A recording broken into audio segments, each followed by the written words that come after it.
ഈ കാഴ്ച മനുഷ്യഹൃദയത്തെ തൊടുന്ന ഏറ്റവും സ്പർശനീയമായ നിമിഷങ്ങളിലൊന്നാണ്. മകന്റെ വേദന കണ്ട അമ്മ, അമ്മയുടെ വേദന കണ്ട മകൻ. എന്നാൽ വാക്കുകളില്ല, കണ്ണുകളിൽ മാത്രം സംസാരം.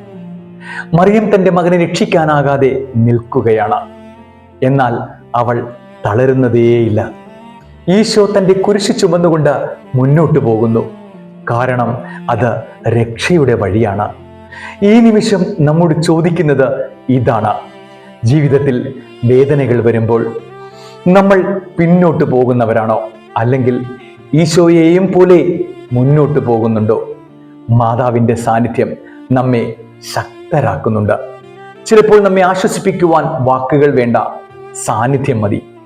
നമ്മുടെ ജീവിതത്തിലെ കുരിശുകൾ ചുമക്കുമ്പോൾ നമ്മുടെ കൂടെ നിൽക്കുന്നവരെ നമുക്കൊന്ന് തിരിച്ചറിയാം. നമ്മുടെ മാതാവായ മറിയത്തിൻ്റെ സഹായം തേടാം. വേദനയിലൂടെ പോലും പ്രത്യാശയുടെ വഴി തുറക്കാം.